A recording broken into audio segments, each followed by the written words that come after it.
Good evening, ladies and gentlemen. Good evening. I'd like to start the proceedings tonight. I'm Gwen Robinson, President of the Foreign Correspondents Club and Editor-at-Large of the Nikkei Asian Review. And I want to introduce our great panel in a minute. Perhaps I could ask them to take their seats on the stage. And meanwhile, just a couple of housekeeping announcements, particularly because I did want to say we've had quite a lot of problems with our website in the last 4 days. A bit ironic to say this on a night about the freedom of digital online expression. We do think there's possibly some possibly malevolent action there, but hopefully we'll be up and running soon. But meanwhile, if you are interested in events at the club and find you can't access our website, please look at our Facebook page, which is regularly updated. And also there are programs at the front for the events going ahead. I just wanted to run quickly through a couple of things. Ironically, another irony is that tonight we've got the International Commission of Jurists, as you know, launching their excellent report. Tomorrow night we've got another a theme about another ICJ, which is the International Court of Justice in The Hague. Can we have a bit of silence over there? Thank you.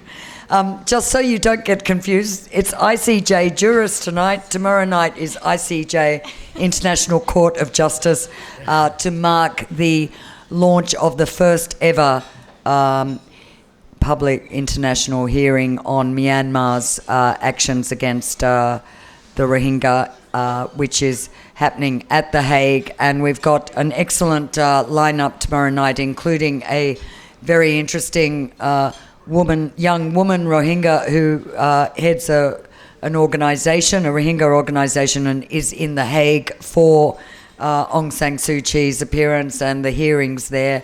And as well, we've got actually an ICJ, excellent ICJ expert on international human rights law who worked on the Khmer Rouge Tribunal, Kingsley Abbott, and also Jonathan Head of the BBC, all of who've had a lot of dealing with the Rohingya-Rakhine crisis in the last few years, and will, if you're interested in trying to follow it, there will be a clear explanation of why suddenly there are at least 3 international cases against Myanmar for the Rohingya atrocities. And then on Friday, on a happier note, we have the FCCT annual Christmas dinner. It's not too late. It's the best value turkey and trimmings you'll get in town. And there's a vegetarian option too, I think for just 900 baht. So if you are interested, please come along. And next week we're marking the anniversary of the disappearance of Lao activist Sombat Sompon with a press conference including Sombat's wife and various other people that will happen on 10:30 a.m. on December the 17th. So if you're interested, there's that. And turning to the event at hand, the report launch and panel discussion on the ICJ's excellent report dictating the internet. You've probably read the blurb. I'd just like to, and you've also read who our panellists are, but I'll just run through. To my far right is Frederick Rorsky, the ICJ Director of Asia and the Pacific. That's International Commission of Jurists. And then next to him is Dr. Matida, a Myanmar surgeon, a writer, a human rights activist, and former political prisoner who has had extensive experience and run-ins on the issue of freedom of speech. And I believe still, did you set up PEN Myanmar, Matida, and still is running it? Yes. And She has some great insights to share and has recently published a fascinating book, including about her time in prison. Next to her is Jolavan Wam, a Singaporean civil and labour rights activist who is currently facing charges including contempt of court, public assembly and vandalism in Singapore for the horrendous crime of sticking a piece of paper on the wall of a train carriage that was criticising the country's internal security laws and then posting it on the internet. He can't speak specifically about his case, but others can. And then next to him is... I'm sorry, I skipped Sutaris. My eyesight's not very good. Can you rewind one space? And the lady in the white shirt is Sutari Wanasiri, a Thai human rights activist who is also facing charges of criminal defamation here, I believe, for some comments and activism about labour rights and taking on a chicken company. Again, she doesn't want to be too specific about her case, but other people can talk about it. And then finally, last but very not least, is Mr. Zuna, Malaysia's and I think Southeast Asia's best-known political cartoonist.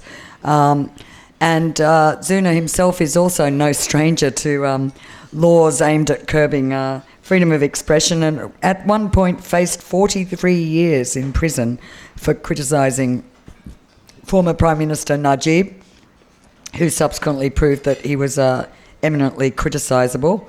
And Zuna, as a special treat, is going to actually, you've heard of live blogging. Well, Zuna is going to live cartoon.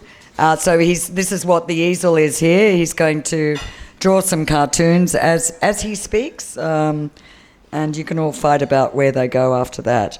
I was going to say a few points about the ICJ report, but I just wanted to say it is, a lot of people are writing about the issue of internet freedom, particularly in Thailand, and I don't need to remind people what some of the issues are in Thailand. And the Foreign Correspondents Club, as you may have heard this week, has been under a lot of pressure as well, asked to cancel an event that didn't agree with the government. So we all know about that, but I think what's new about the ICJ report is it's a very extensive look at the state of the laws, regulations, and issues concerning not just internet freedom. I think it's broadly more freedom of speech, and that I think it's one of the more comprehensive pieces of research I've seen in quite a while. So I'd like to thank the ICJ for choosing to launch it here. We're co-hosting this event, and but they have kindly provided the dinner, so I hope you will have another serve later. And I'd like to ask Frederick to kick off, and also just to say that we'll move into question and answer later on, so everyone is invited to ask questions, but I will then hand over to Frederick for that bit. So over to you, Frederick. Thank you, Gwen. Thank you, everyone, for coming this evening. I will attempt to give a quick 10-minute summary of our 180-page report, because I do think the most interesting part of this evening will be hearing from our panelists and having an opportunity to engage in discussion with them. As Gwen mentioned, each of them has a very personal story to tell and a very personal experience with the use and abuse of the law to target critics, writers, artists, journalists, and human rights defenders. Southeast Asia has more than 400 million internet users. This, of course, has been transformative in many ways. People now enjoy unprecedented access to information, financial and communication tools. However, it is a double-edged sword. The spread of hate speech, incitement to violence, disinformation or propaganda, and risks of cyber attacks on state and other organizational infrastructure pose real threats that require genuine policy solutions. Just by way of example, in Myanmar, the proliferation of hate speech on social media platforms has contributed to discrimination and violence against ethnic and religious minorities. In Indonesia, the spread of disinformation before and during elections has threatened to delegitimize the election process and exacerbate identity-based political polarization. In Singapore, breaches of cybersecurity have exposed confidential health information of thousands of individuals, infringing not only on their privacy rights, but also heightening risks of violations of other rights. So these are real issues that require real policy solutions, which involve legislating new law and policy to address them. Sadly, the state response to these policy dilemmas have been largely made in bad faith, as far as we can tell in this region, with new legislation being more often used to suppress speech rather than solve problems. So what could have been genuine law and policy efforts to address these serious problems has turned out for the most part to be another set of repressive tools. This new generation of laws, ostensibly seeking to address issues like cybersecurity, disinformation, and hate speech, has actually made the work of human rights defenders more complex. Years ago, our concerns were primarily focused around counterterrorism or national security laws. Now, human rights defenders, artists, and journalists are targeted with tax laws, securities laws, NGO regulations, and many, many other sorts of law and regulation. The report that we're releasing tonight tries to make some sense of these legal frameworks by looking at 10 countries in Southeast Asia and the way that the law has been abused to curtail speech online. We look at 9 legal frameworks in particular. Are we doing? There's a PowerPoint there, I'm sure. In any case, we look at 9 legal frameworks which have been used to. There we go.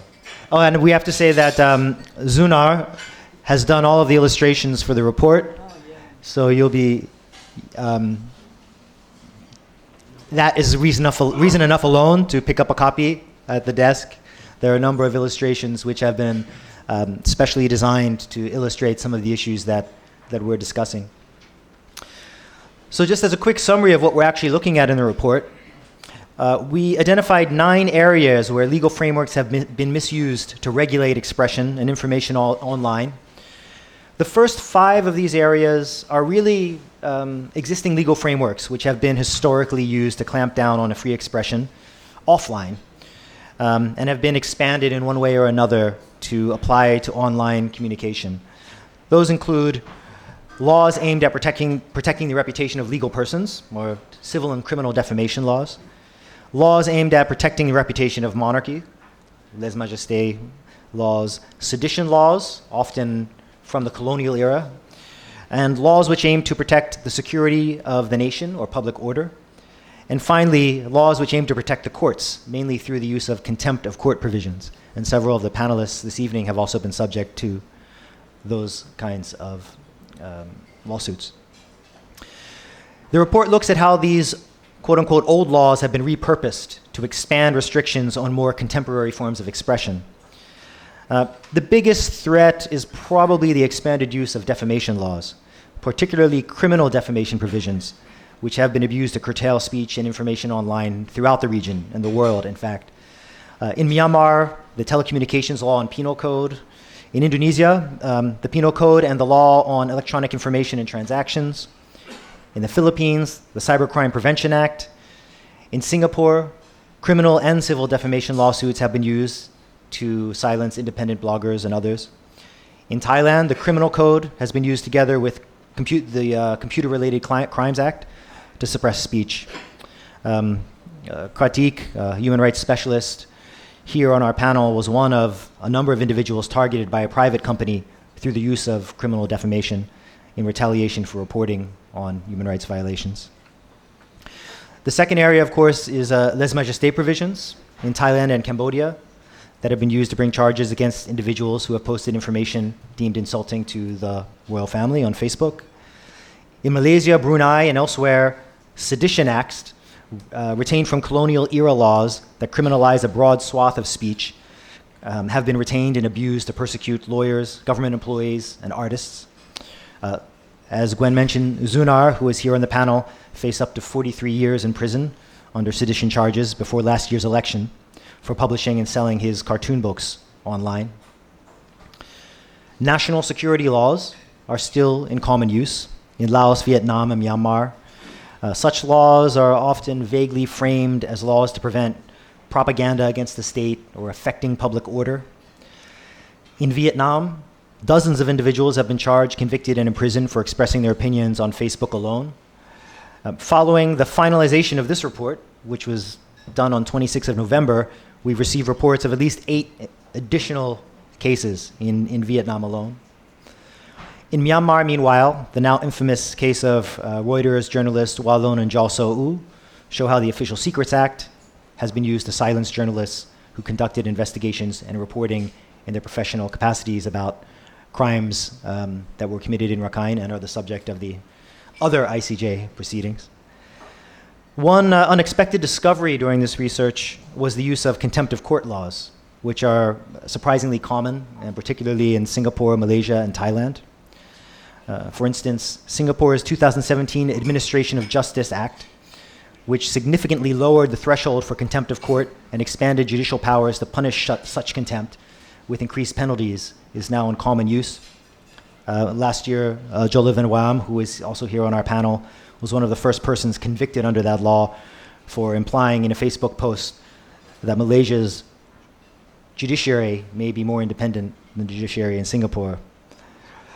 The report then looks at 4 emerging legal frameworks that seek more explicitly to address online speech and justify these new powers as measures to address policy challenges raised by the internet and social media.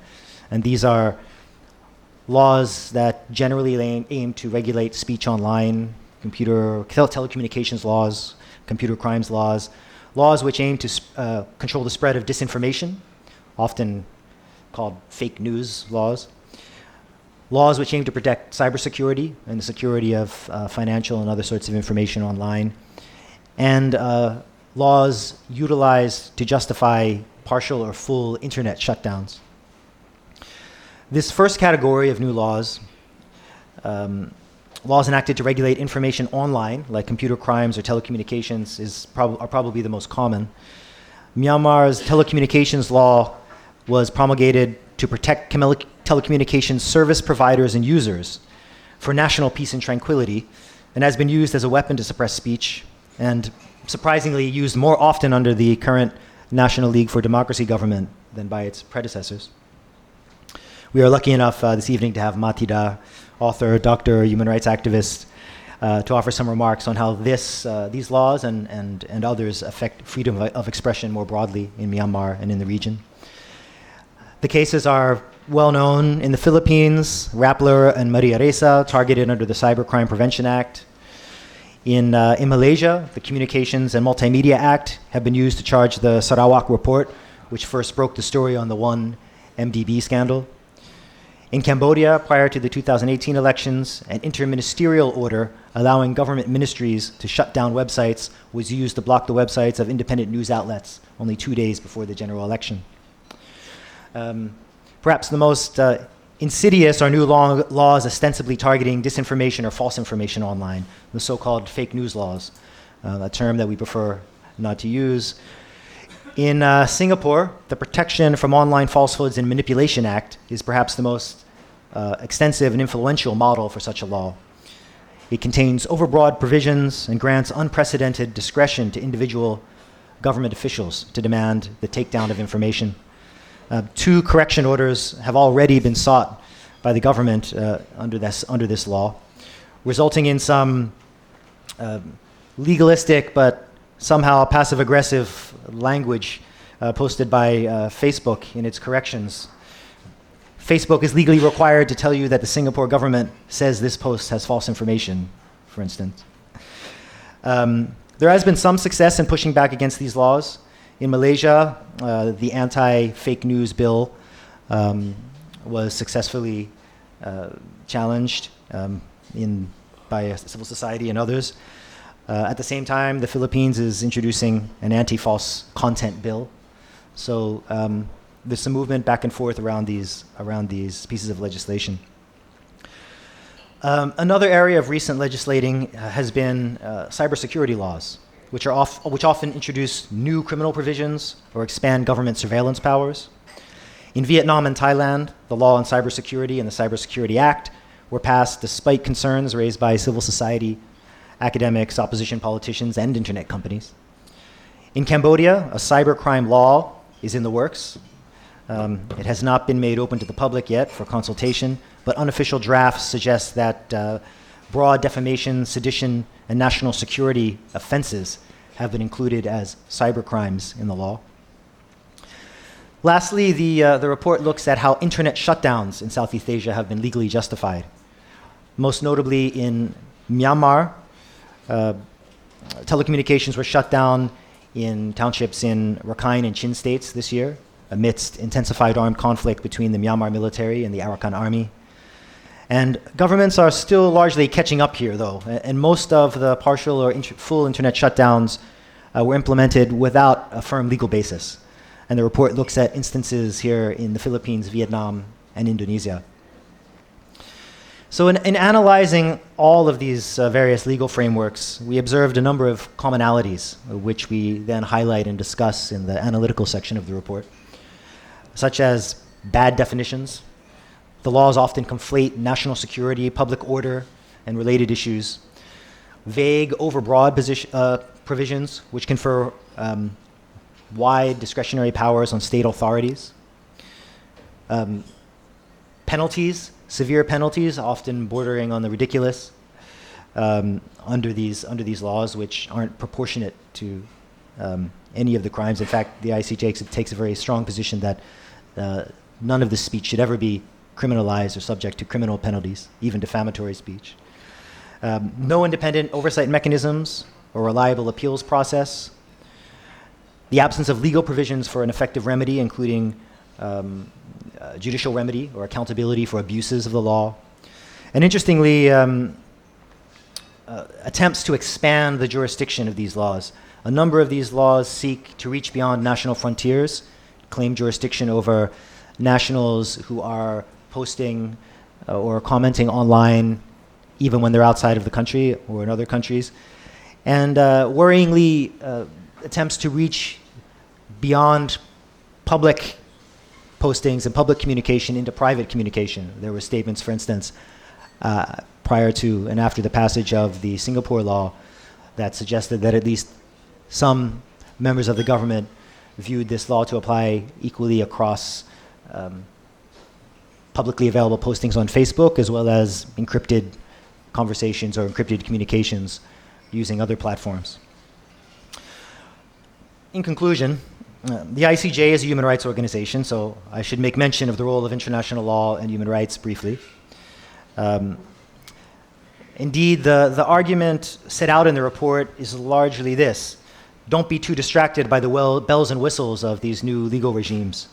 At least for now, by and large, they are being used in the same ways and with the same intentions as older colonial and post-colonial laws regulating speech. For that reason, we maintain that core human rights principles, legal obligations, and other international laws and standards remain the best framework for addressing them. Sadly, for the most part, these principles are absent from the policy-making process and from discussions on the technical side of how to address these issues. Legislation framed in human rights terms, we believe, is the best and most effective way to protect against the very real threats posed by the spread of hate speech, disinformation online, cyber attacks, and other cyber crimes. So the report urges policymakers to consider human rights law and the general rule of law principles, such as legality, necessity, and proportionality, when devising their laws. It also seeks to raise an alarm for big tech companies such as Facebook and Google that their platforms have become vehicles for the targeting of human rights defenders, journalists, and others. I'll end by just saying that we don't pretend to know all the answers in the report. Indeed, prior to this event, all day today, we spent the entire day sitting with human rights lawyers and activists and representatives of social tech companies and social tech organizations that are working on these issues from the technical side.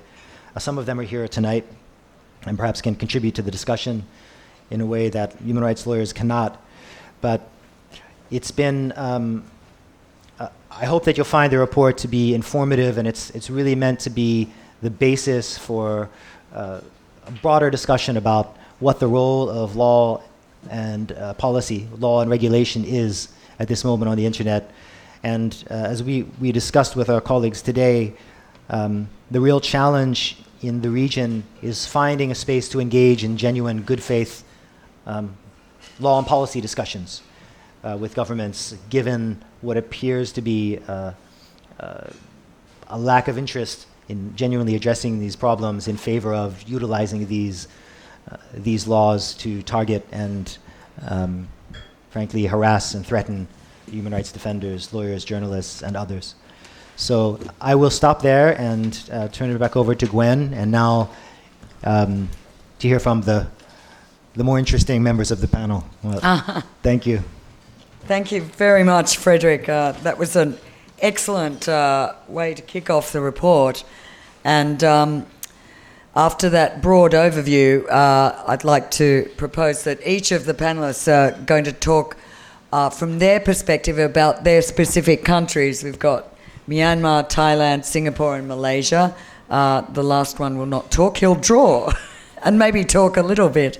In the process, I will also hand over to my colleague and board member of the FCCT, Elaine Kurtenbach of AP, who is going to take over from me to run things and handle a question and answer. We figured that, Frederick, you're doing enough work as being a speaker, so we'll continue to, and hopefully have a Q&A at the end of that. So a view from each of you. Matida, please tell us what you're thinking at the moment about all the issues we're discussing from the Myanmar perspective, and also relate it regionally if you'd like. Good evening.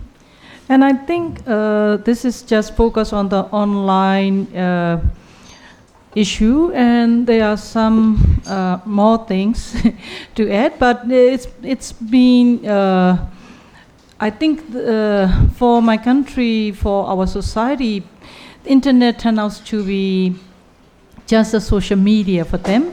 And we having gone through the 5 decades of censorship, propaganda, and almost more than 3 decades of very poor education system. So people really don't know what they don't know. So that's the beginning of the problem. And with the help of the IT technology and relaxing the freedom of speech, after mid-2012, people cannot really practice their rights, the freedom of expression, properly and with maturity. That's the real problem, I used to say. So in that situation, the governments, the governments handling with the 2008 Constitution, with new and existing old laws, we were like the victims of these laws. So it has been pretty much hard to understand how far the complexity. For example, like the Official Secret Act, it was pretty old law, 1923, and it was once reviewed in 1954. So you could imagine how pretty much outdated this law, but it's still using under the title of defending the national security. And there is no clear definition about the national security whatsoever. And also in our current constitution, Article 354, 365, it's also pretty much not clear about how to practice our freedom of expression. The article saying we can practice our freedom of expression as long as it cannot hurt our national security. And you might notice about, I was arrested and sentenced to 20 years imprisonment in 1993. The very first charge is endangering public serenity. My act was just reading a published journal published by parallel government based here in Thai-Burma border, something like that. They said it's endangering the public serenity. It's endangering the national security. So our society still struggling to understand what is national security. And even in other case, we still struggling to have right to information as a law. I think compared to the other countries in the region, our society is hardly enough to accept the access to information and right to know as our own rights. It's the concept looking at the access to information and right to know is still as a privilege. It's the handling of information by the consecutive governments, whatsoever, military or the civilian. It's pretty much like try to dictate us or try to propagate us, something like that. So people also don't know what are their rights regarding the information. And even our local media, they thought when we talk about the access to information and right to information, some of the local media saying, oh, don't worry, we will write about some news in regards to sharing the information, something like that. So this kind of the concept, noticing about the information and data as our own rights, it's pretty much having such a big gap. And another thing is, for that reason, when the writers, reporters has been arrested, people were in pretty much confusion. You know, the propaganda is selling the information to the others. That's why they were arrested, something like that. So people still can't understand, and the plot behind this arrest is also pretty much interesting. You know, in order to sue them under this Official Secret Act, the police needs a decree from the president. So on that day, the president at the time was U Tenjo. So U Tenjo left for Japan on that day, and at that time, according to our current constitution, the acting president is the deputy president's number 2, U Mien Sui. He is an ex-military general, and he gave the decree on the very day when the actual president left for Japan. As the acting president on that day, he gave the decree to arrest these 2 writers, journalists. So we're still struggling, according to our current 2008 constitution, we're still struggling to have sort of 3 pillars powers by the civilian government negotiating with the army right now. On the same problems, for example, like you might notice about the satirical group run by the Students' Union. They were accused by the military officer for violating the criminal defamation against the army by their satirical performance. So we do have a long tradition of having this kind of the satirical performance during our New Year holidays in April. So they started making this group to present. So we do have so many hubs to present, and there was like a protest among so many different troops. So they were one of the troops, they were performing, and they live streaming their performance. And in that, the criticism towards army. So right now, they having charged up to 2.5 years.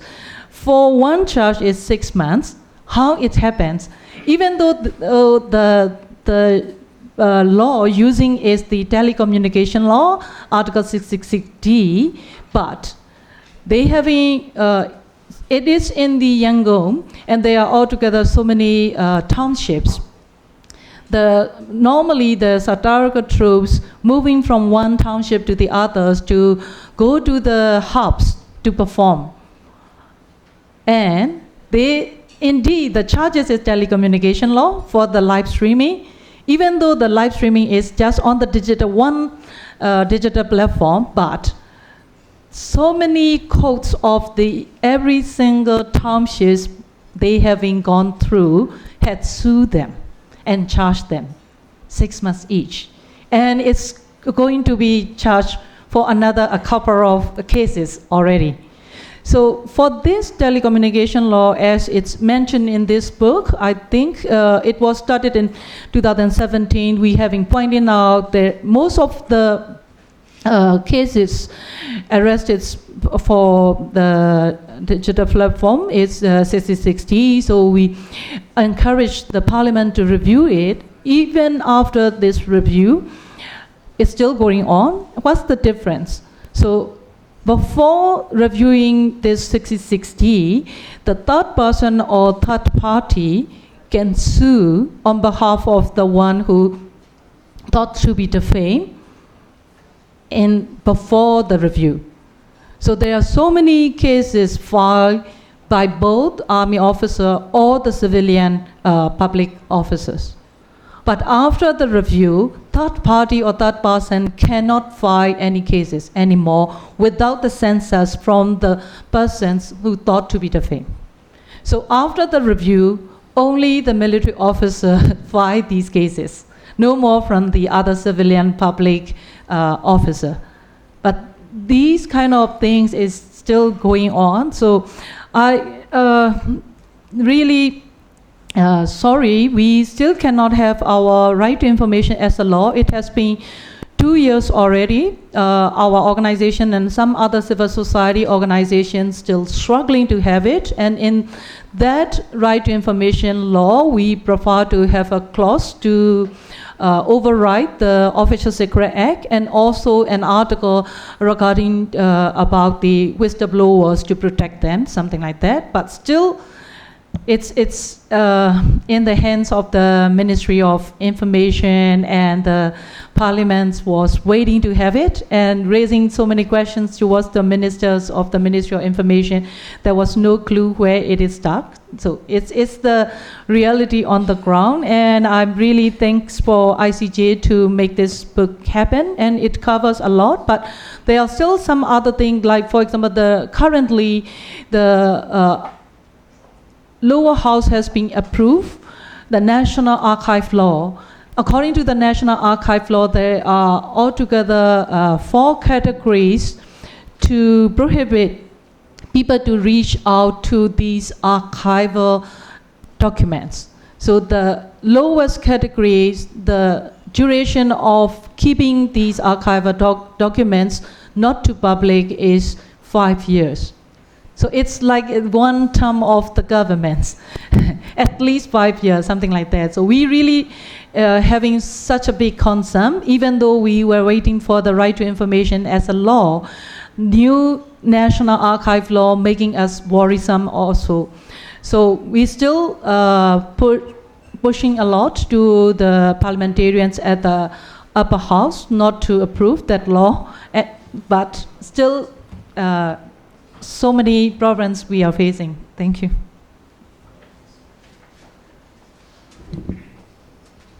Thank you very much. And we move on now. Thank you, Dr. Ma. To Kun Satari. Thank you very much.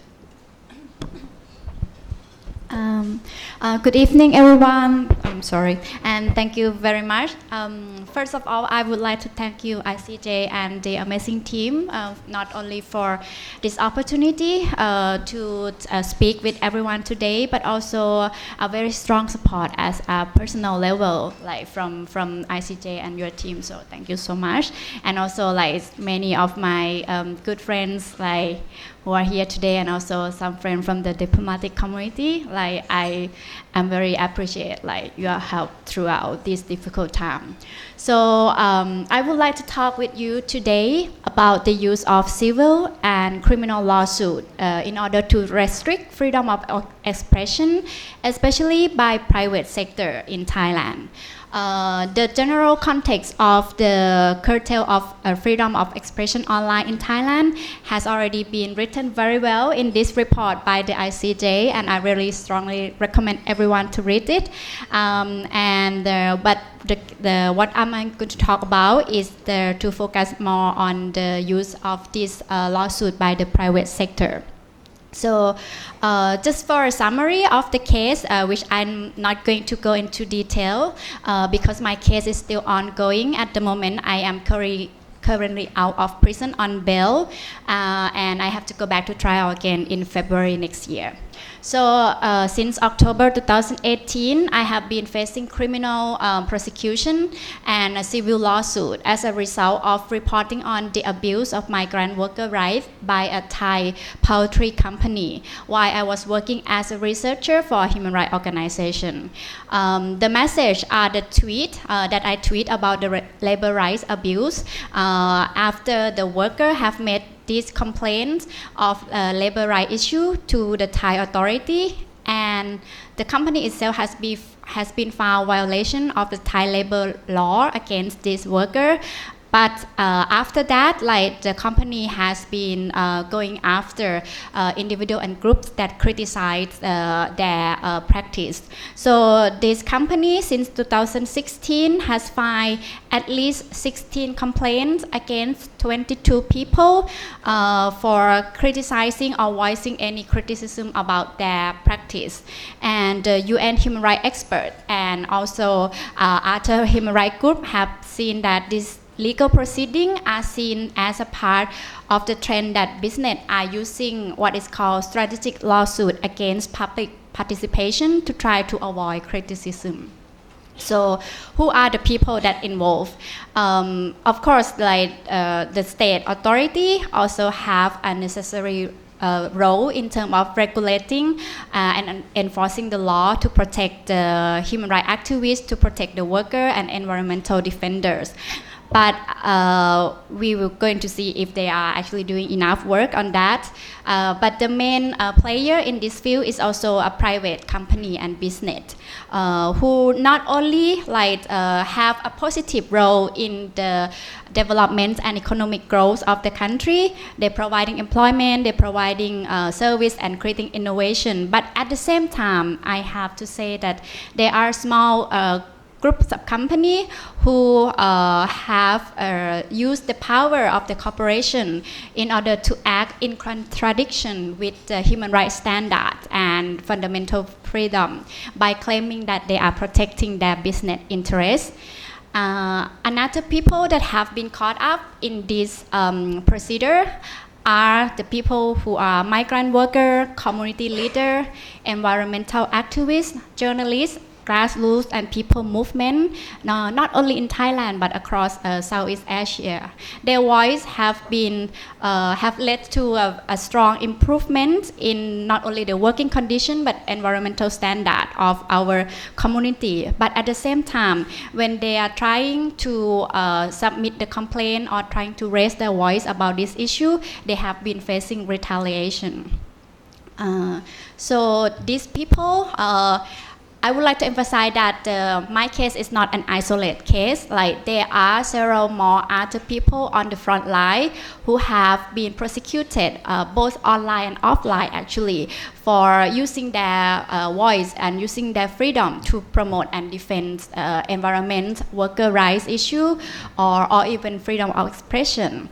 And it's very important that organizations like ICJ and other people stand up also to support them. So what are the tools in this case that the business have used? Most commonly is the defamation. Defamation in Thailand can be brought up to criminal court and also civil court. So defamation are defined by Article 326, 327 and 328 of Thai Criminal Code. it can be carry a maximum sentence up to 2 years and a fine of 200,000 Thai baht. So this is the criminal charge. It can also be brought as a civil offense and demand compensation from the party involved. But interestingly, the criminal charge in Thailand can be brought not only by private prosecution, but also a public prosecution as well by filing the complaint through the police system. So in my case, I'm actually facing 3 different charges. 2 of them are criminal charge. One is filing through the police. The other one is filing through the court. And the third one is a civil charge. So just to give you some like between 2016 and 2018, there are at least 12,962 criminal defamation cases brought to Thai court alone. And between 2007 and 2018, there are 3,165 cases under the Computer Crime Act brought to the court. This number skyrocket from 71 cases in 2014 to 321 cases in 2015, and mark the year 2014 is the year that the military has assumed the power in this country. In 2018, the computer crime case are 938 cases. So just to give you how much does it cost, each criminal procedure is costing taxpayer money 7,995 Thai baht. So you can multiply in your head like how much money we actually already have lost instead of like providing a better welfare like it has been used in this legal battle. So in addition to that, based on Human Rights Lawyer Association report, 25% of this lawsuit that used to intimidate people by government or by the corporates are online expression. So this charge, like as I mentioned, that is not only intimidate the activists or the whistleblower or people who report about the case. It also has this like discouraging effect on the community itself. I can give you some example of the case that happening in Thailand at the moment. For example, an Australian Thai gold mining company have been using criminal defamation against community leader, against academics and activists who speak out about the negative impact of the gold mine. The case is still ongoing. In July 2019, this year, the court has ordered 9 members of the community-based group in Nakhon province, northeast of the country, who have been protesting against the potash mining project owned by a Chinese potash mining company. The court ordered 9 members of the community who are farmers to pay 1.5 million Thai baht in a civil lawsuit that the company claimed that they have been damaged by the protests of the community. In other cases, like as I mentioned, that I'm not only the people who subject to this lawsuit by the very same company, the migrant workers who have reported the labor right abuse to the Thai authority and to the Thai National Human Rights Commission have been also facing very similar lawsuit, but also including other charges such as theft or filing false complaint and filing false testimony to the court. Because of the vulnerability of their legal status, they have been suffer a stronger effect of this criminal prosecution. They have to give up their passport. They have to post at each case at least 100,000 Thai baht on bail. And imagine that the minimum wage of Thailand is 310 baht in most of the places. So that amount of the money is basically a whole years of their earning. So this is some of the effects of the criminal and civil lawsuit that brought by the company. As we know, lawsuits are expensive and it taking a long time for everyone involved. It's not only about the court or the legal fee, but it's also about transportation, translation, documentation, and the opportunity loss for the people who could have worked on that day to gain the income for their family, but have to go to the court instead. Another difficulty is also a lack of a good state legal aid mechanism. For example, the Justice Fund in Thailand has been refused to provide bail or legal fee money for several community-based activists who protesting against the mining company or business like in the countryside and claiming that these people are troublemakers. Another issue is the very important one is also the chilling effect that has created. Before I'm talking with you all today, I have been really contemplating a lot because I feel the weight that what is going to happen. Is there going to be a more lawsuit coming up, or is there going to be another lawsuit filed against me or against other activists for speaking up on this case? But this is what we actually call the chilling effect and the climate of fear. And it has created this not only among us who are working on human rights issues, but also among the journalists, among the people who are ordinary people and want to express their view. Especially online has been and social media has been a very common platform for every people in everyday life. But because of this weight, we really feel that we have to be really careful of what we are going to say. Even though some of the issues that we speak are basically the truth and reflecting the real situation that taking place.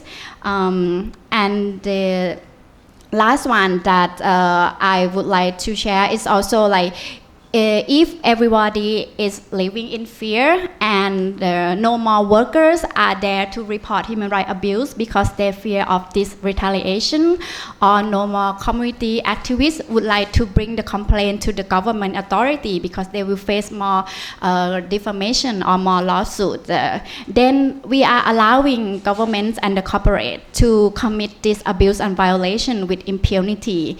We are allowing them to use this influential and unchecked and unaccountable power to undermine our whole society and our whole freedom of expression. So this is maybe what I would like to share with you. Yeah. Thank you very much, especially pointing out the use or misuse of public funds that could go to much better purposes. I think that's a really good point. And now on to our next speaker, please. If you could share some insights about Singapore. Yes, hello everyone, good evening. My name is Jolivin. I'm from Singapore. I work primarily on migrant rights issues in Singapore, but I also am interested in issues relating to the death penalty, freedom of expression, and freedom of assembly. So I'm actually here because the Singapore government has allowed me to be here. So I can only be here after I've done an application through the court, and they have returned my passport to me. And they have said that if I were to come for this event, I'm allowed to participate in it, except that I'm not allowed to speak about my current cases, which are before the court. So I've been charged for under public assembly, vandalism, and contempt of court laws. So I can't really go into detail on these cases because my brother, who bailed me out for $8,000, might lose that money if I breach this condition. So these are the caveats that I'm giving with regard to my presentation. So when we think about Singapore, we often think about it in terms of it being a very clean country, and it has gone from third world to first within one generation. And many people often think about it as a country that's very strict. Chewing gum is banned. Yeah, so these are the kinds of stereotypes about Singapore. What's often not in the spotlight is the human rights violations and the human rights abuses. And it doesn't really, human rights violations doesn't really get into the spotlight. A lot of it is because it's not as egregious or as serious as the ones that we hear about, say, in Saudi Arabia, where women are not allowed to drive, or in communist China, where people are arbitrarily arrested and beaten in prison, or in North Korea. So Singapore has a very good PR machinery, yeah, and it's able to project a very positive image of itself. So you don't really hear a lot about human rights violations, but of course they exist. And what I'm going to talk about is more in general would be Singapore's freedom of expression laws and public assembly laws that curb freedom of expression in general. So it was only in the year 2000, yeah, that Singapore, under the then senior minister Lee Kuan Yew, allowed a protest to be held publicly, and he set up this place called Speaker's Corner. Yeah, and initially, when Speaker's Corner was established, Singaporeans could use it, but they were not allowed to protest on it. So you could speak, but you couldn't bring a placard there, for instance. And you were also not allowed to bring microphones or any amplifiers. And the police even faulted some activists for raising their fists at Speaker's Corner. Yeah, but through a series of civil disobedience campaigns, the Prime Minister finally in 2008 allowed protests on Speaker's Corner itself. Speaker's Corner is a public park, yeah, so it's a very small area near the downtown area in Singapore, and it's the only place where you're allowed to do a public protest without a permit. But even though protests are allowed now, there are still a lot of restrictions. So there are a lot of CCTV cameras, for instance, and foreigners are not allowed to participate. So for instance, a couple of activists, environmental activists, organized a rally a few months ago in the park, and they had to put up barriers around it to prevent foreigners from participating. So the gay rights, the LGBT rights movement in Singapore also does the same thing. They have a pride event every year at Speaker's Corner, but they will have to put up barricades, and they have to check everyone's IDs, yeah, before they enter, because foreigners are not allowed to participate. So, and this is because people have been investigated for allowing foreigners to participate. I myself was issued a warning letter by the police because in 2014, I organized a solidarity event with the Occupy Central Hong Kong activists. So as a result of Hong Kongers participating in the event, I was issued a warning letter. And, but our public assembly laws don't just relate to protests. Even if you organize a public talk, for instance, you are not allowed to invite foreigners to speak, for instance. And there's one case that I can point to, which involves a Hong Konger. He was deported recently, actually, because he tried to organize an event to talk about the Hong Kong protests at a bar. Yeah, so someone ratted on him, and the police investigated, and he was deported. So applying for a permit under the Public Order Act is very onerous, so it usually takes about 14 working days. So if you want to do any protests or any public talks or events which are political or cause-related in nature outside of Speaker's Corner, you have to get this permit. So it takes 14 working days in order for it to be processed. And when it's rejected, there's an appeal process, but that will take another 3 weeks. Yeah, so many activists have actually have tested this regime, this permit regime, and almost all of them have had their permits rejected. And the reasons given usually are that the event that they want to organize is against the interests of Singapore. So the ridiculousness of the Public Order Act is so extreme to the extent that even one person who protests is considered an illegal public assembly if you don't get the permit. So last year there was an artist who was convicted of walking from Speaker's Corner to outside Parliament holding a mirror, and he was doing that to commemorate the 32nd anniversary of the detention of a political activist. So when he reached Parliament, he was arrested by the police, and he was convicted, and then he served a 2-week imprisonment term. So myself, I had done a little protest outside. It wasn't even really a protest. It was, I took an A4 size paper urging the government to drop charges against 2 activists on criminal defamation. So I just stood outside the court for 10 seconds, took a picture, put it on my Instagram, shared it on Twitter, and I got investigated for that. Yeah, the government, the police said that I was involved in a 1-person protest, even though I only stood there for like no more than 10 seconds.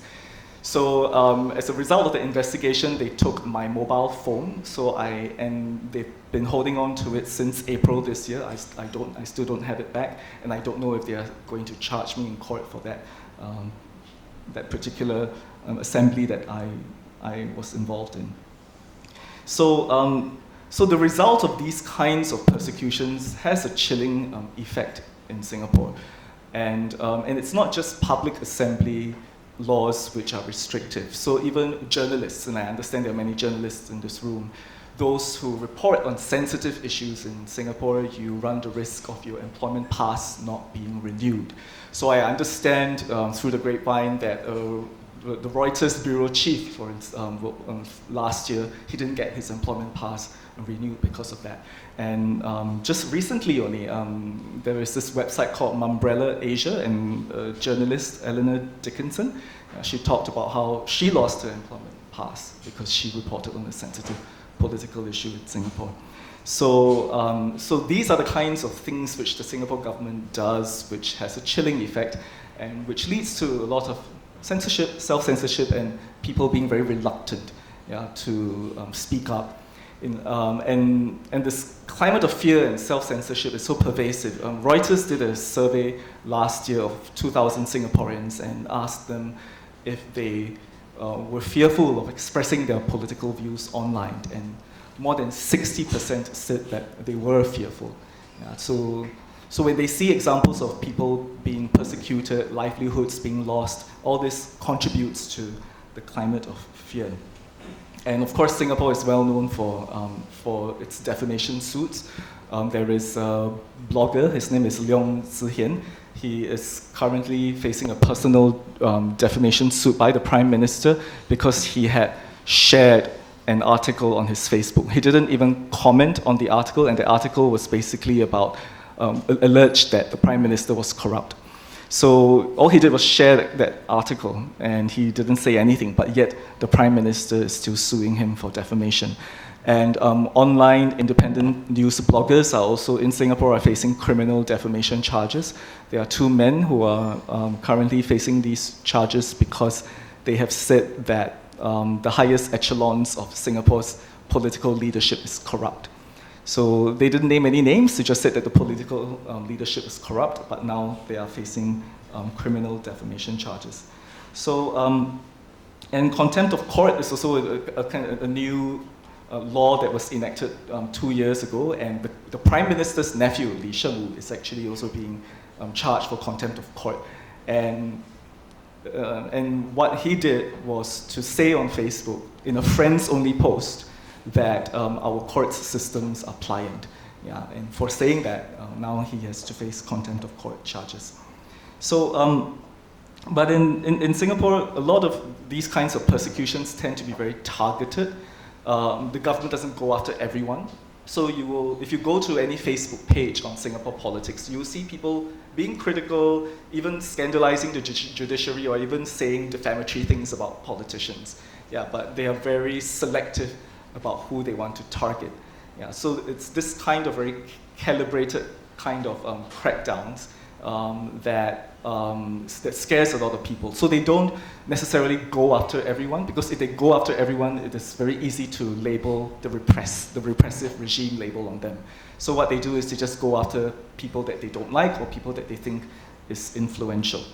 And but in Chinese, there's a saying: you kill the chicken to scare the monkeys. So this is the kind of effect that the Singapore government wants.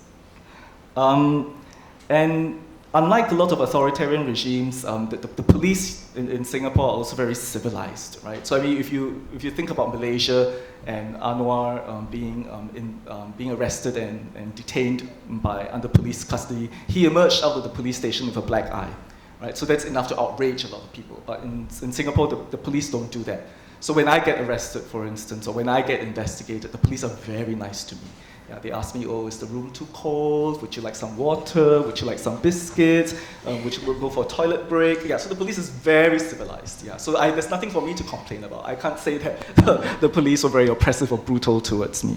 Yeah, so it's this very calibrated approach that they take, unlike a lot of other authoritarian regimes that kind of let them get away with violating international human rights standards. So, so this is why Singapore doesn't really get into the spotlight when it comes to these kinds of violations.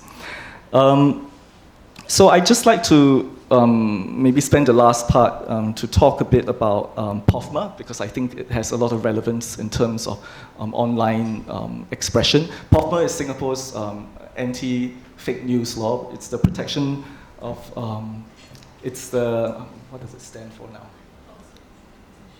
Online falsehoods and manipulation, yeah. So it's to protect citizens against online falsehoods and manipulation. So the whole process in which this law actually was enacted is really fascinating. It's a good case study. It's a very good example of how Singapore uses democratic processes for authoritarian ends. Yeah, so they did a whole song and dance about why this law was necessary. They had a parliamentary select committee hearing. They invited people to submit papers and views about whether this law was necessary, and they invited all these experts to talk about it. Yeah, but the way in which the whole hearing was conducted was really quite bizarre and was quite strange, actually.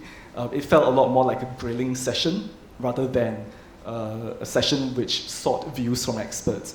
For the experts and the people that were establishment friendly, the hearing was conducted in a way which wasn't intimidating. But for civil society activists like myself and others who participated in this hearing, we were subject to an interrogation where we were only allowed to give yes, no answers. And in fact, there was an academic, he's an historian, he submitted a paper on this bill, and he was grilled by the law minister who was chairing the session for 6 hours. Yeah, and in the entire 6 hours, he was discredited. He was faulted for his views on history, and basically it was a character assassination exercise. So when that whole consultation and committee hearing was over, they deliberated, and then they decided that an anti-falsehood, online falsehood law was necessary. Yeah, but they had actually decided right from the start that this law was necessary already. Yeah, because the law minister himself actually told the media that it was important to have this legislation. Yeah, but what they did basically was to give them, make this show of democratic consultation as a way to legitimize the passing of this oppressive law. So there have been 2 people who've been subjected to this new law now, and they've been ordered to give corrections. So the first person who did this, he complied. So he was required by the government to say that what he had posted online was false, and to put the link to a government website which basically gave the facts and rebutted what his online post was about. Yeah, so the other case involves this guy who lives in Australia. So he was told to issue a correction on his Facebook post, but he refused to do so. So what the government has done is to ask Facebook to issue that correction on his post instead, and Facebook has complied.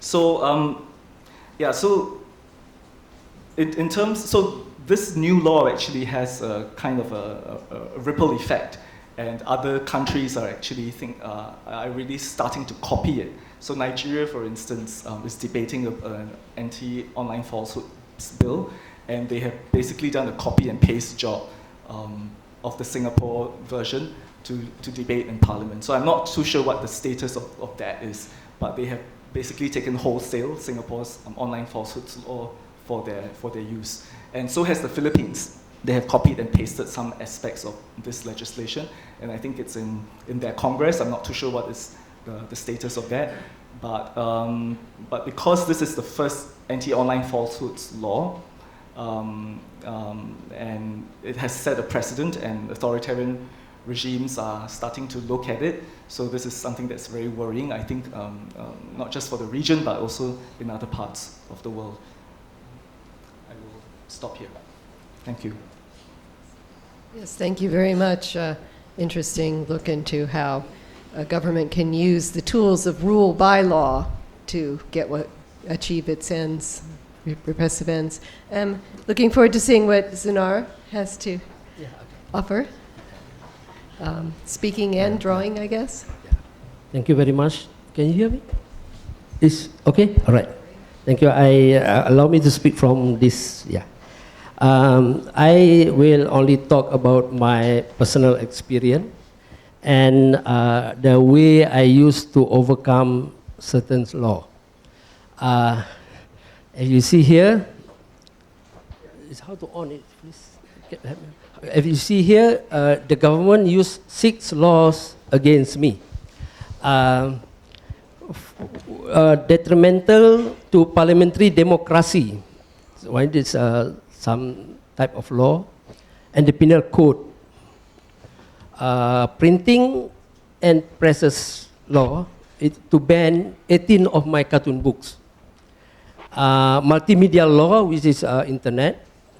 Travel ban, I was under travel ban, and the sedition. Sorry, this is no moving. Okay, this is my finally I'm a record holder in Malaysia. I've got 9 charges under the Sedition Act for my cartoon. My cartoon is about corruption, yeah? The focus is about corruption, sorry. Okay, how to use this? Okay, about corruption. Previously, corruption is under table. And later on, it's developed to above table. And at one point, including the table, they take it. So this is my cartoon. It's all about. Of course, I focus on 1MDB a lot. Yeah, I have a philosophy when I draw a cartoon, where this is the glass that I put my pen in before and after drawing. So I call this pen stand. Yeah, to put that. So my philosophy of drawing is, how can I be neutral? Even my pen has a stand. Okay. And I was arrested 6 times. My office was raided several times. My assistant also been arrested, who helped me sell my book. My webmaster also been arrested. And not only that, the bookstores around Malaysia were also raided by the police, and they are not allowed to sell my books. As example, this is one example of my books, which was banned. And not only that, the printers who print my book, there are 3 printers been raided by the police, and they receive a warning that if they print my book in the future, their business license will be revoked. As a result, nobody want to print my book, because according to law, this is printing and presses law, say that you need to put the name of the printer in this page of the book. It's a law. So this is an example of how then, if I put this, let's say printed by this printer, nobody will print my books. So I was unable to print my book until I find a way how to do this. So I, it's so difficult. Okay, this, sorry. Okay, so what I did is I blackened the name of the printer. You can see in this book, I did this. I blackened the name of the printers because I got no choice. And I put the note to the police, if you want to know who the printer is, please enter scratch and win contest. Take a lies. Yeah. This is our chief police, actually former chief police. Yeah. He when I was arrested in 2015, in February 2015, he gave an instruction to his men to arrest me via Twitter posting. He's a very interesting guy. He liked Twitter very much. So his Twitter posting today, go and arrest Zunar under Sedition Act. Few hours after that, at night, 8 policemen came to my house and arrested me and brought me to the police station where I spent 3 nights in jail. After I came out, I made this statement. I said, his name is Khalid, yeah? Malaysian government representative here must know him very well. It's Khalid. I said, okay, Mr. Khalid, now you use Twitter. I use cartoon. Let we have battle. I said to him, I made a statement that from now on, this is February 2015, I will make sure I will draw you every day in my cartoon, holding a handphone and tweet it. Okay, this is an example. This is cartoon about other issues. Can you see him?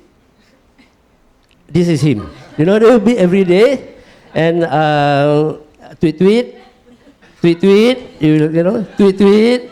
He definitely tweet the kind of things, yeah. Every day. Until one day he got very angry with me. In one of the later arrests, after that I got arrested again, I think in 2016. And a week after that, he had a press conference, and the journalist asked him, why you arrest Zunar? He said that, oh, because he did a bad cartoon about the police. He didn't mention about him. He said about the police and also the leader of the country. And then the journalist asked, as a political cartoonist, what should Zunar draw? He said that Zunar can draw Donald Duck. So I said, and that day I was, I don't know what to draw. I still don't have an idea. Then when I saw this news, I said, thank you very much. I don't have an idea today. You give me an idea to draw the Prime Minister as a Donald Duck. And the wife is, the wife, you know, like, if you know, she's a Mickey Mouse. And I was arrested again after that. And and then this is the, sorry. I don't know what happened at the last one. The final one is, maybe someone can help me. I'm not sure about this. Yeah, at the end one, the last one. Okay. But this is some of the experience I face, and I believe that I use a creative way to overcome all the issues. It's okay. Can forget about it. And I think. And now, since our topic now is about the freedom of, how the government use internet, I will draw a bit at the end. This is the exhibition I did in Geneva, which was officiated by the late Kofi Annan. This is the reason why I got travel ban. After I came back to Malaysia, the government was very angry about this exhibition, which is an open exhibition. And behind the United Nations building along the lake. And then I have travel ban after that. But today we want to discuss about, those who want to see my cartoon is in this book, yeah?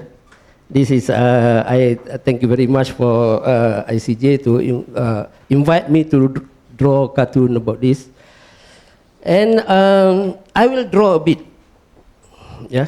Oh, here, okay, thank you very much. I will draw something about internet freedom, which is, I think this is the phenomena among the worlds, which is, okay, yeah, this is how I draw.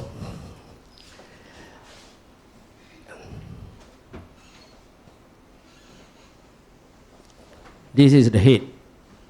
It's very simple to draw a cartoon actually. And the mouse, yeah. This is one person, yeah. And the eyes. Then in 30 seconds you can draw a cartoon actually. It's very simple one. Of course got ears, yeah. And this is one person, yeah. And then of course you got hand. This is how to draw a hand. Very simple. And then, yeah, this is the fingers. Yeah, yeah, this is how to draw cartoons. Yeah, and then, and then, yeah, I will try to connect the issue of internet freedom here.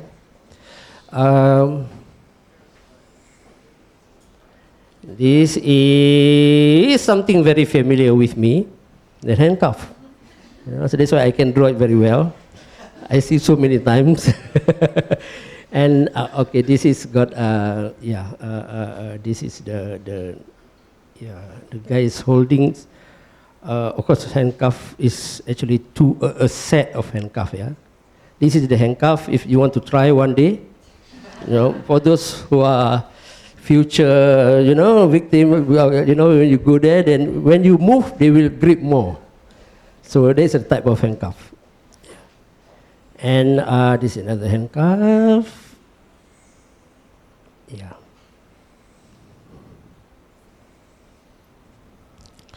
And this is the guys, yeah, holding this. And this is common. This is common. But you want to connect internet in this. This is where how the government use internet. Yeah.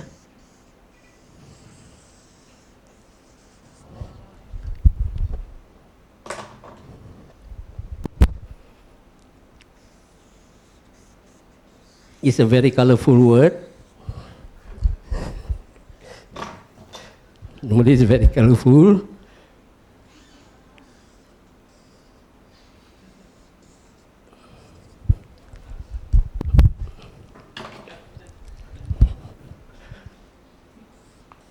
Oh, sorry, the space is not so. Yeah. So this is this is how the government use it. The government use how the government use internet to scare you. This is not Google doings, but the government. Yeah. So I just say this is golf. Yeah, the golf. It doesn't matter how it look like, but it's cartoon is like that. Yeah. The important thing is the message. So it doesn't matter how the guy look like, and I put some colors with it. And this is how the government use internet. To scare people. So use Google, the handcuff is waiting for you. So and this is this is not. I think this is very general. I'm not talking about Thailand. I know it's not happening here. No, this is other country. Yeah. So this is how I normally draw cartoon. Of course, we have time, I can draw more, but I think this is, then I will sign on it. Yeah. Today is 11, is it? So, so this is the simple cartoon about it. And maybe I put some box, is it? So, this is example of my cartoon. It's very, it's very simple one. Yeah, I hope you people got the message. Yeah, because this is a very quick drawing. Of course, if I hope I draw more, use very, I have more time. I do more inking about that. Yeah, but this is how I draw for today. Just a demonstration. Thank you very much. Yeah.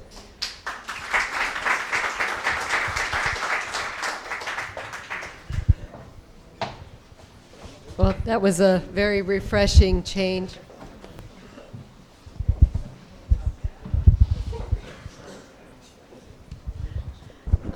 And we still have some time for questions and answers. So,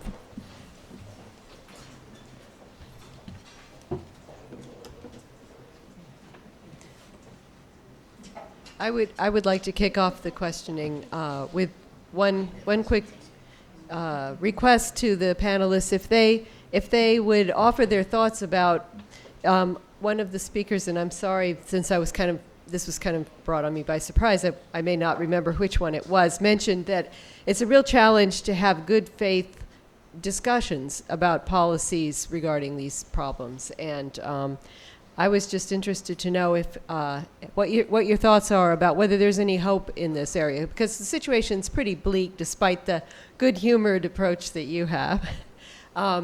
Think the trend is not in a good direction. SLAPP suits are being used constantly. There's so many ways in which companies and the powerful people in government are, basically protecting their own interests and violating the public interest. So, if any of you would offer your thoughts about this, is there a way to sort of turn the tide and get discussions about how to turn the tide the other direction toward good faith talk about these problems? Sure. It's not a pretty picture at the moment, but there's no other choice. We need to find ways and spaces in which these issues can be addressed. And in fact, it's a necessity. I mean, there are cybersecurity threats, hate speech, disinformation, misinformation. I mean, these are genuine problems that require a solution. Part of that is legislative and policy from governments.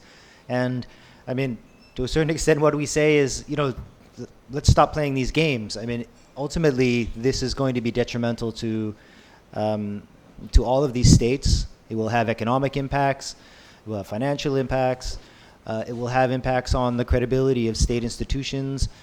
These are real issues, and they require real solutions. And to a certain extent, we're disappointed to see that in most of these jurisdictions, these new legal frameworks are simply being treated as another opportunity to consolidate and protect political power. And I mean, we've put forth a fair amount of effort in many of these places. I think in the POFMA case, we sent an individual message to every single legislator that was considering the bill.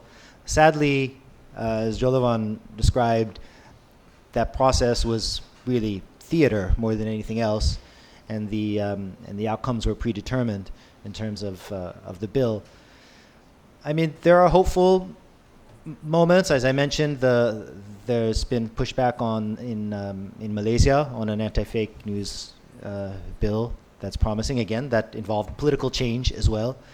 But I do think that ultimately we have to have these conversations, and they're conversations that can't come only from civil society, from human rights lawyers. I mean, they have to come from tech companies. They have to come from other governments in the region. I mean, these laws have the potential to affect, will have the potential to affect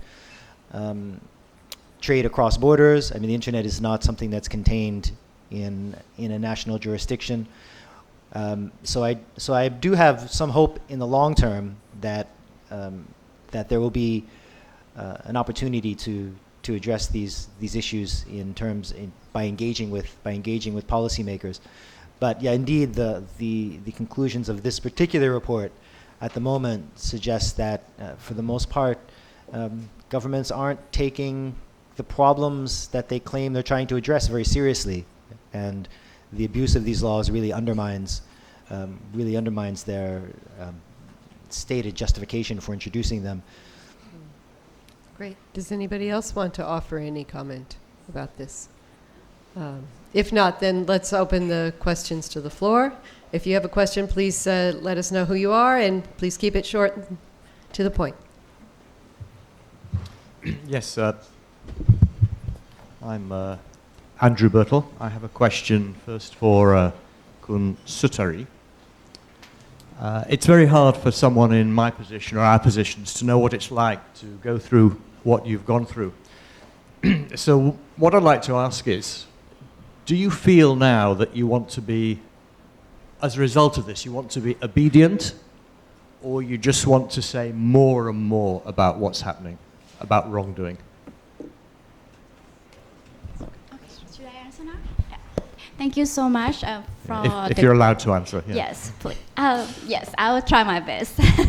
So, yeah, thank you so much for this question. And actually, there are many people who ask, like, why don't you just apologize? Why don't you just give up this lawsuit and then apologize to the company? The company itself even offering that if I offer a public apology, they will drop the case against me. But to me and to the workers who have been fighting on this case for the past 3 years, this is definitely an injustice. And to be able to stand on the trial and fighting this case in the court is to reclaim our dignity, is to reclaim the space that we should be able to exercise freely about the truth, about accountability, about the abuse of corporate or government power. And there is no other way. Like if we don't stand up for this space, then what's going to happen in the future? Do we going to have anything left for the future generation? So this would be my answer. I'm not sure if you fully understood what I was getting at. I think my point is that you started this very innocently. You saw some wrongdoing and you just reported it, just as any of us could have done. And the matter could have been dropped without any trouble at all. But instead, there's this big case made out of it. So, not just being isolated to this case, but anything else in the future. Have you now been fired up to become an activist, where you wouldn't have done if this had just been dropped at the beginning and just accepted? Yes, I still continue to work on my human rights research. This year, I have done research on migrant workers working in garment factory on Thailand and Burmese border. I continue to work on land and environmental issue, supporting land rights activists like from across the country. And I'm not going to just completely give up and be silent, because I feel that this is the space that we have to protect, and the lawsuit is not against me as individual, it's against the work on human rights, it's against the work on revealing the truth. So this is why that I feel that I cannot give up. Thank you. Okay? Yeah. Thank you. Mr. Jolan, I had a question. You have in Singapore... just this one more, please. Okay. You had the law you've mentioned about anti-falsehoods. And I don't know much about this, but I presume it's about anti-telling the truth. This is the main problem, right? No, the law is actually meant to combat online falsehoods. So the government wants to be able to prosecute people for peddling fake news, so to speak, and also to force the hand of technology companies like Facebook to issue correction orders and even takedowns of posts that they don't like. So the problem with this law is that the minister is the one that decides what is true and what is false. And if you want to appeal against the minister's decision, you have to bring it to a court. But even before you bring it to a court, you're supposed to do the correction first, or to take it down first, then you do the appeal. Yeah, and of course, these kinds of appeal processes can be very expensive, because you might have to put up filing fees or court fees, deposits, and all that. Yeah. But his mischaracterizing true and false, this is the problem. So the problem is that the government wants to control the discourse, right? They want to be able to decide what is true and what is not true. So it's an issue of control here. They are the ones who want to decide what are legitimate things for people to say and what are not. All right. Thank you. Any more questions, please? Yes, please. Please go to the microphone if you don't mind. You feel like a rock star standing on this microphone. But why do this? Excuse me, could you identify yourself? Sorry. My name is Naman Agarwal. I work with Access Now. I'm based in New Delhi. My question is actually to anybody on the panel. Why do this? Like, the odds are stacked against you. you're going against self-interest for others. I mean, a bunch of us work on human rights, but I've just been thinking about this today, and it's sort of, it's a segue from our policy discussions to the fact that you guys are really placing yourself under harm to be able to make a point and to be able to better society in a manner. What drives you? I'm just generally curious. Okay, if I can answer from my perspective, yeah. I'm a cartoonist. I born with talent. This talent is not mine. You people cannot draw because some of you cannot draw because you are not born with talent. So for me, talent is not a gift, but talent is a responsibility. So I cannot use this talent for my benefit, for my financial benefit. No, I need to use this special talent, God-given talent, for the benefit of others. So this is a responsibility. What drives me is a responsibility. You know that people quit jobs, but nobody quit responsibility. So that's why I'm keep going. Thank you. Anybody else who would like to? I'll just say from our part, and we're at the ICJ, we're the least vulnerable and making the least sacrifice in standing up for these principles. But in addition to wanting to be a support to individuals as courageous as these four, from the ICJ's perspective, this isn't just about the targeting of individuals. I mean, this is about the subversion of the rule of law. It's about the weaponization of the law. And it's not just Southeast Asia. I mean, we happen to focus on this report. This is a global problem. And, it's coming to a country near you, whoever you are. And I think, as a global organization committed to protecting human rights, we felt it important to draw the links across the region and across the globe to emphasize that this should be of concern to everyone, no matter how close you are to it, no matter how significant the sacrifices you make as an individual are, no matter how vulnerable or invulnerable you feel to these laws. And I think that's an important message to send. I mean, the problem in many countries is that it is the artists and the journalists and the human rights defenders that are bearing the burden of protecting these principles, and it's really a responsibility of everyone. Yeah, I also think it's important to push the boundaries of what's permissible and to raise awareness through that process.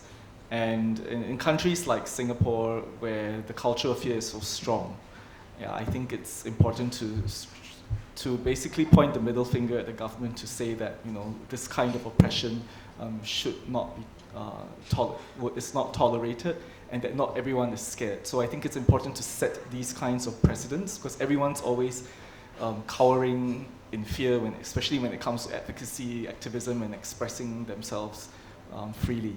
So being involved in these cases, and in my case, claiming trial and all that is important to prove this point. Great, thank you. Anybody else? Matida? Yeah, I agree that Zuna's responsibility. It's not, I'm not a talent, having a talent to use the responsibility. I also not to have any regrets. I have a big fear about not having the regret contributing for the society. Yeah, I just want to be a part of the society, having the responsibility and having my contribution to the society, not having any regret about this. That's all. Thank you. Anybody else? I see somebody's waiting. Robin Shell, Habitat for Humanity. I'm sure we're all impressed and humbled by your courage in taking these actions. What can ordinary people like us do to support you? Great question. I think we are also not extraordinary people. We all are ordinary people, just having more conscious about everything surrounding us. So I think, just having more conscious about what surrounds us will helping everybody to get involved more serious and deeper responsibility and commitment. Yeah, I agree with Dr. Ma. It's like this, you please don't think that we are on the stage is a hero and you are ordinary. It is wrong to say that way, because I believe that everybody does their part in their own way. Yeah? I always, like when I spoke to Malaysian, I always say that there is no small contribution. You can do whatever you can. If you're a writer, you can write. You fisherman, you can write the message on your boat. If you don't know what to do, we have a dog. The dog can bite the prime minister leg also. It's okay. That's part of contribution. Just to show that they always think we can do. So don't put yourself that, oh, I don't know how to draw. I don't know how to write like you. So we don't know what to do. I believe that if people, the important thing, we should know that the power of the people. So we need the government need to be governed bottom up. It's not top bottom. So if everybody play part, everybody give a pressure and tell the government this is the way you should run the government, then I believe that we can have a good society. Splendid. Anybody else? I see.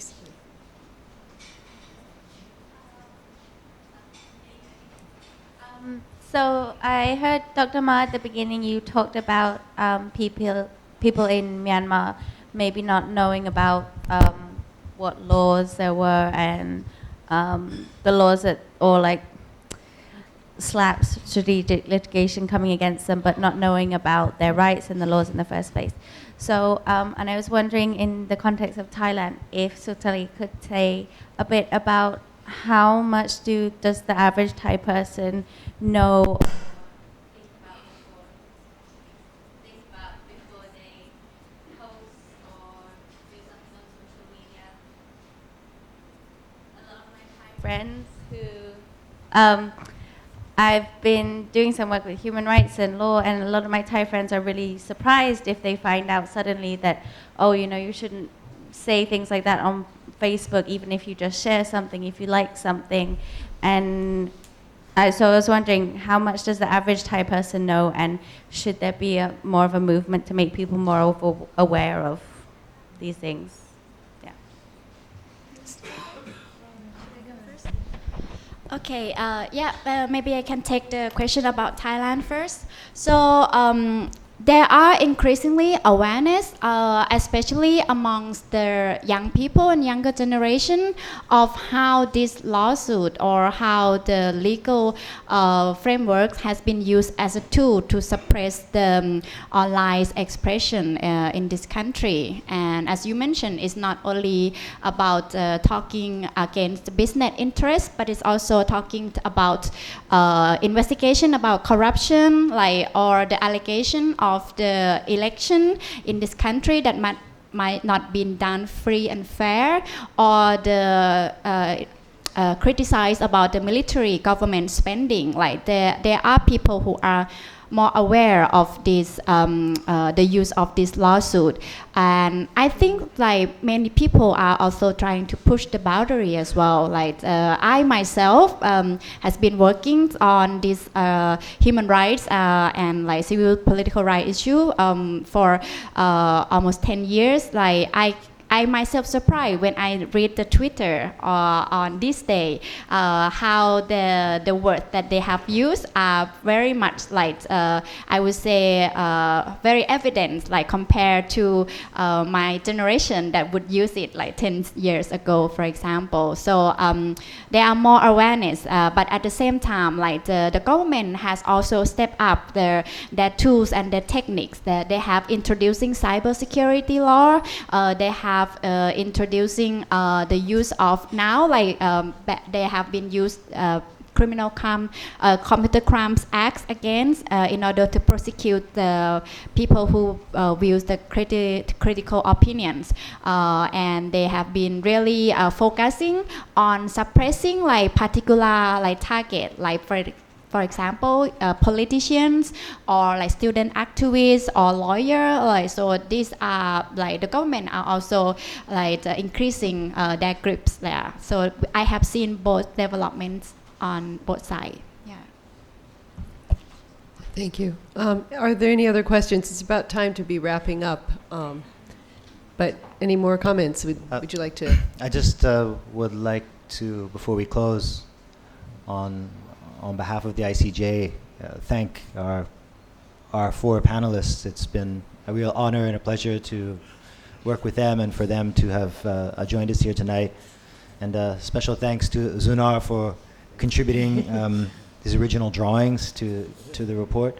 And I also want to acknowledge my colleagues, Devi Siva Prakasam, who's over here, who is actually the true author of this report, and he did the lion's share of the work on it, and my colleague Osama Botiwala, our cybersecurity officer at the ICJ, who has also contributed substantially to the work. So I just wanted to steal the microphone for a moment and spread the thanks around a little bit before we end.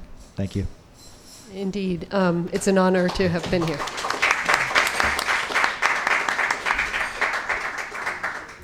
Okay, thank you very much.